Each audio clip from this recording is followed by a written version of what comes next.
Assalamualaikum warahmatullahi wabarakatuh dan salam sejahtera. Saya Muhammad Afiq bin Syamsul Usman dari kelas EM2. Baiklah, hari ini saya ingin menjalankan tugas yang diberi, iaitu saya diminta menghuraikan implikasi aspirasi hala tuju pendidikan terhadap pembentukan guru berjiwa pendidik. Sebelum saya ingin pergi kepada tajuk yang utama, saya akan memperkenalkan dulu apa itu PPM.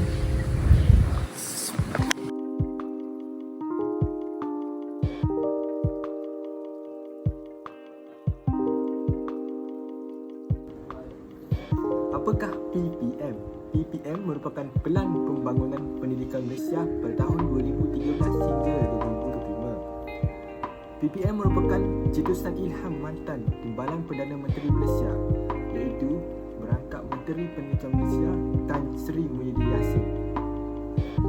Ia telah dilancarkan pada 6 September 2013 oleh Yang Amat Berhormat Timbalan Perdana Menteri Malaysia. Transformasi mempunyai 3 gelombang. Gelombang yang pertama ialah gelombang yang bermula daripada 2013 hingga 2015. Gelombang ini memberikan penekanan kepada penambah baik sistem dengan mempercepatkan perubahan kaedah pelaksanaan program. Dalam tempoh pelaksanaan itu, tumpuan diberikan kepada kaedah peningkatan kualiti pengajaran dengan meningkatkan kualiti sedia ada, meningkatkan kualiti guru sedia ada, meningkatkan kualiti kepimpinan sekolah dan meningkatkan kadar literasi bahasa Melayu, bahasa Inggeris dan numerasi. Menjelang akhir gelombang 1, Kementerian Pendidikan Malaysia akan memastikan semua guru, iaitu pengetua ataupun guru besar dan sekolah mencapai tahap minimum standard kualiti yang dihasratkan. Seterusnya, gelombang kedua pada tahun 2016 hingga 2020. Kementerian akan melaksanakan perubahan struktur pendidikan negara untuk mempercepatkan perjalanan perubahan kepada semua inisiatif yang bermula semasa gelombang pertama, antara pergerakan kesemuanya 410,000 guru dan 10,000 pengetua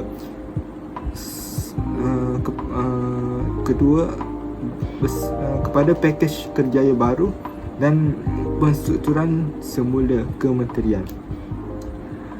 Untuk kurikulum standard sekolah rendah dan menengah yang disemak semula juga akan diperkenalkan dalam usaha menangani kebimbangan mengenai pengetahuan, kemahiran dan nilai untuk maju sesuai dengan perkembangan ekonomi dunia pada hari ini. Yang terakhir adalah gelombang ketiga, iaitu memfokuskan kepada ajakan ke arah kecemerlangan dengan peningkatan keluasan operasi, mana pada permulaan gelombang ini semua sekolah, guru dan pengetua perlu menunjukkan prestasi yang melebihi standard minimum.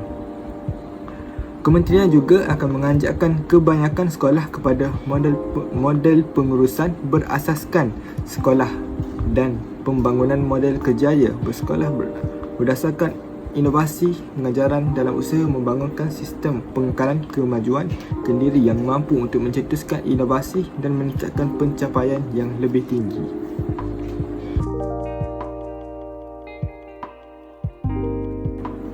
Seterusnya, kita pergi kepada definisi BBM, iaitu bahan bantu mengajar.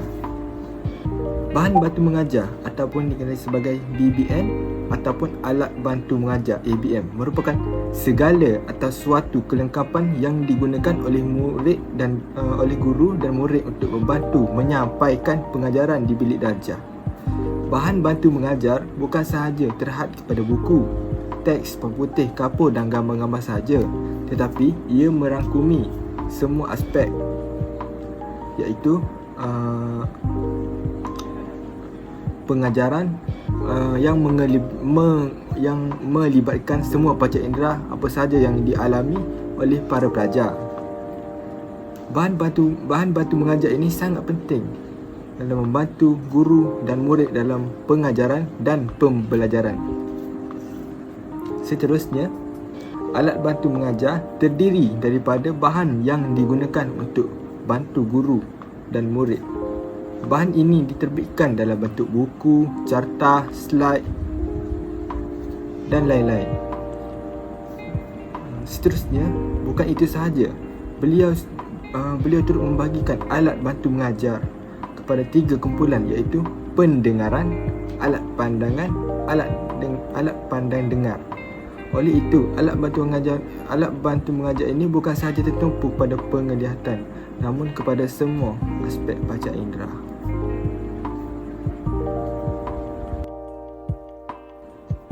Mari kita pergi kepada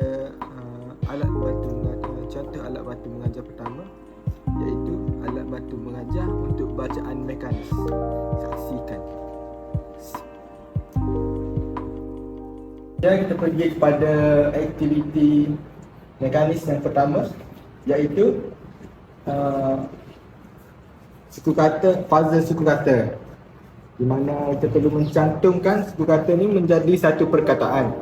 Tujuan aktiviti ini adalah untuk membentuk satu perkataan yang mudah dipahami. Contohnya, kopi. Okay, apabila murid dapat mencantumkan kedua suku kata ini menjadi satu perkataan, murid hendaklah membaca suku kata tersebut dengan kuat, iaitu KOKOPIP, kopi. Apabila murid tersebut membaca dengan kuat, dia akan mudah memahami perkataan-perkataan seperti yang saya akan terangkan.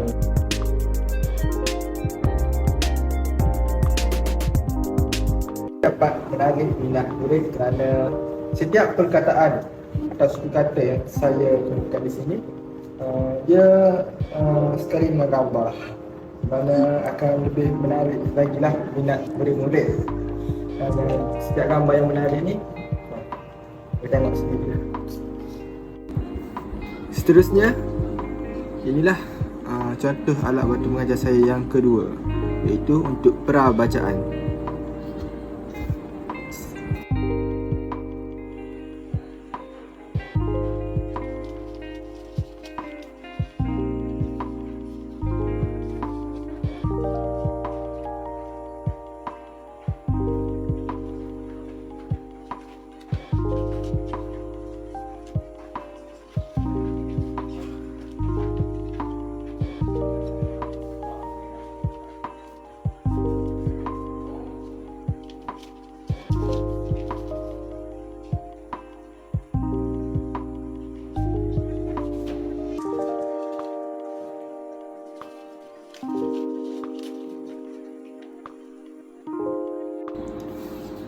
Apakah yang menarik dalam bahan BBM saya ini? Bahan BBM saya ini yang boleh lihat adalah saya meletakkan gambar-gambar pada setiap suku kata bagi memudahkan murid untuk mengetahui apakah suku kata yang seterusnya untuk dapat membina satu perkataan yang mempunyai maksud, seperti yang saya letak disebut, iaitu saya beri contoh satu, iaitu baju, di mana baju itu saya telah meletakkan gambar baju di situ dan tulisan baju yang betul, di mana murid perlu menggabungkan dua suku kata untuk membentuk satu perkataan yang bermaksud seperti yang dalam gambar rajah tersebut. Seterusnya, bagi aktiviti yang kedua, saya meletakkan itik dan kucing, di mana murid-murid tersebut perlu membezakan antara yang mana itik dan yang mana kucing, di mana saya menggunakan gambar itik bagi menarik minat supaya murid-murid tersebut suka, kerana itik ini merupakan haiwan yang cantik dan comel. Di sini, gurulah berperanan yang penting untuk membentuk ataupun membina bahan bantu mengajar yang baik, yang mempunyai kreativiti dan inovasi bagi menarik minat pelajar untuk belajar suku kata. Dan tersebut di BBM saya juga telah meletakkan gambar serta perkataan yang bermaksud berdasarkan gambar tersebut bagi memudahkan murid-murid tersebut untuk membentuk satu suku kata, membentukkan satu perkataan menggunakan satu suku kata yang telah diberikan.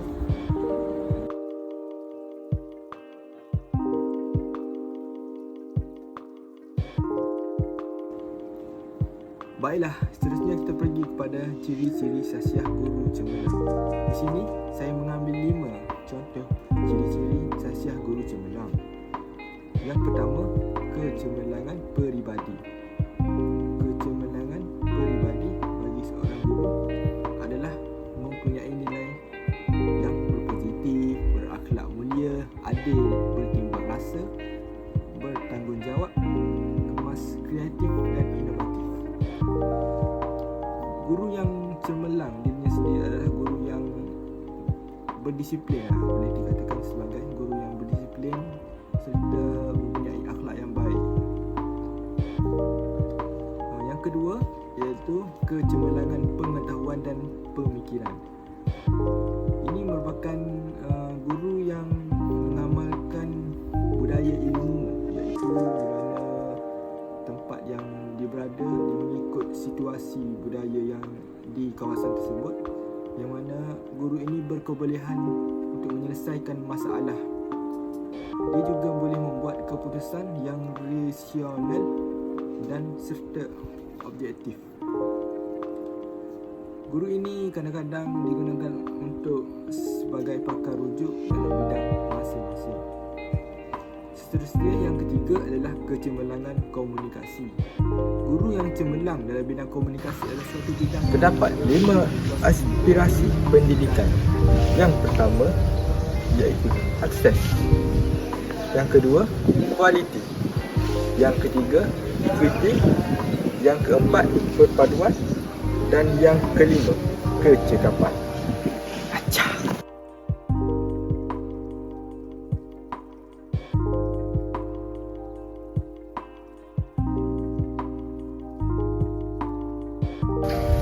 Dengan ini dapat disimpulkan bahawa guru yang berintegriti mempunyai nilai kesungguhan dalam diri mereka. Guru yang mempunyai kesungguhan dalam diri mereka akan melaksanakan tugas dengan sebaik-baiknya dan berusaha untuk memberikan pemahaman yang lebih mendalam kepada anak-anak murid mereka. Guru boleh mencipta bahan bantu mengajar supaya anak-anak mereka lebih memahami tentang pembelajaran yang diperolehi oleh mereka. Twice.